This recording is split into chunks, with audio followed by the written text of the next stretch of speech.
la première étape, c'est la maçonnerie, d'accord, que vous êtes en train de suivre. Il y a un dosage que nous faisons. Le sable, c'est du sable rigole que nous utilisons, d'accord, pas le sable de crépissage, c'est le sable rigole que nous utilisons pour faire le mélange. Alors, nous utilisons aussi à l'intérieur de ces ruches, les panneaux, nous utilisons le fer de 8 qui est là. Voilà, merci. Nous utilisons du fer de 8 pour donner plus de solidité et nous utilisons aussi les fers galvanisés au niveau des latéraux. Et c'est grâce à ces fers que nous arrivons à monter la ruche. Donc, la moule a des caractéristiques qu'il faut connaître. Ce n'est pas tous les soudeurs qui arrivent à fabriquer ces moules. Ici, l'objectif, c'est de vous donner déjà l'idée de comment est-ce que la chose se fait. Alors, la formation complète nécessite quand même un temps de pratique, d'accord? Mais ceci, au moins, vous permet d'avoir une idée. Quand vous passez, vous voyez ces infrastructures. Ce n'est pas une ruche ce n'est pas une moule comme les briques où on met tout et puis ça sort une brique. Donc, c'est des éléments qui sont fabriqués et qui sont agencés.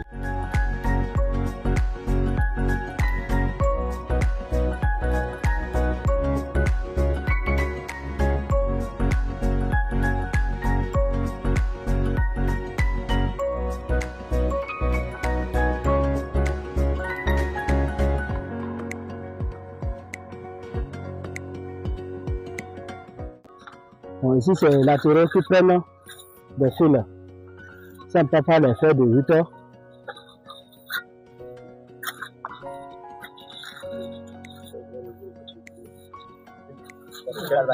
C'est fil galvanisé. Oui.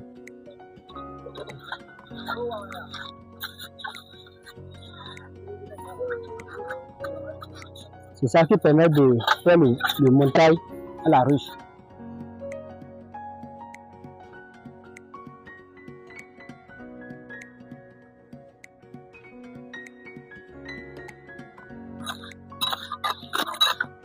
Maintenant, pour enlever, il faut démonter les moules. Vous voyez? Vous voyez?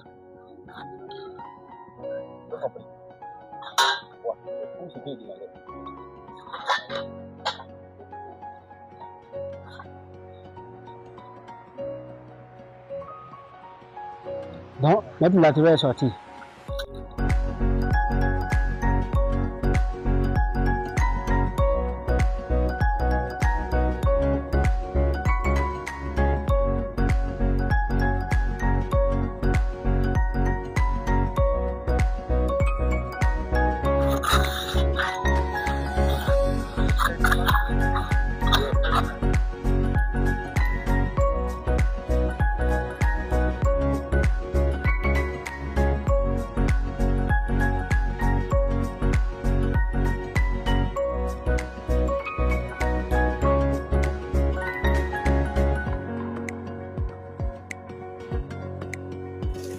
Non seulement aplati, il faut veiller à ce que l'endroit soit compact.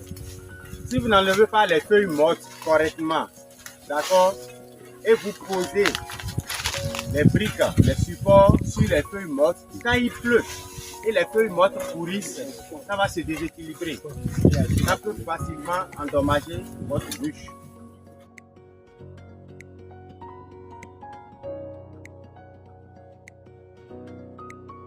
Il y a plusieurs types de supports, mais ici, nous privilégions plus les supports en bouteille.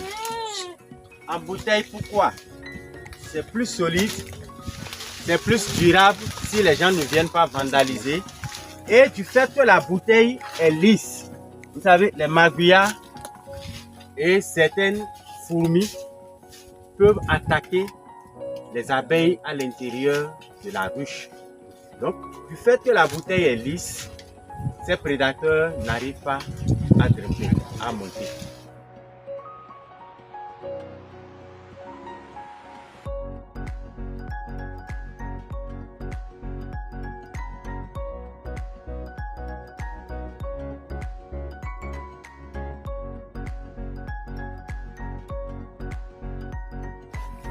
ce côté, c'est pratiquement les mêmes choses. La seule différence, c'est qu'il y a une entaille ici.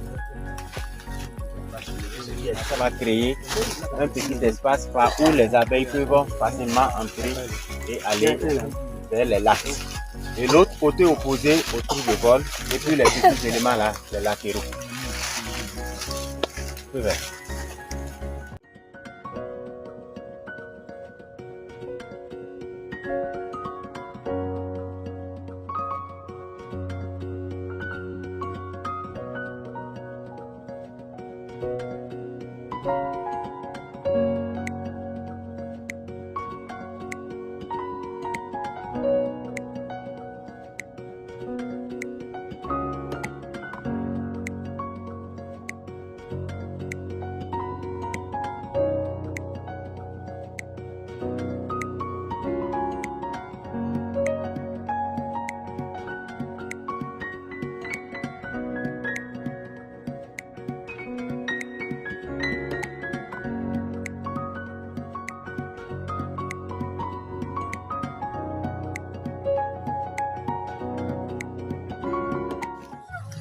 Voilà, ça c'est les lattes.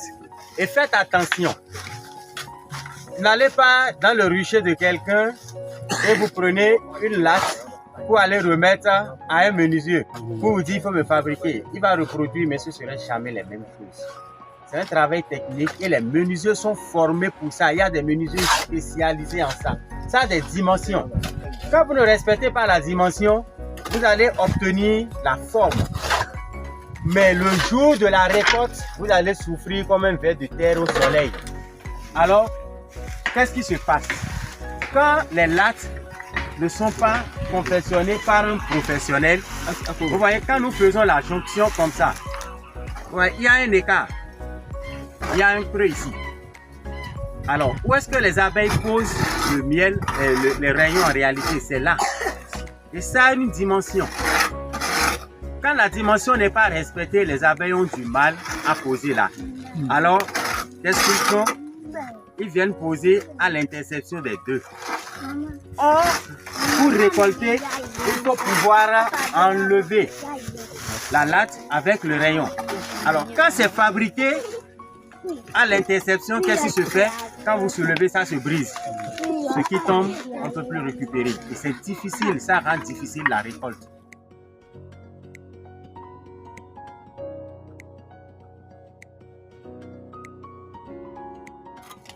Et voilà les différentes étapes pour obtenir une ruche.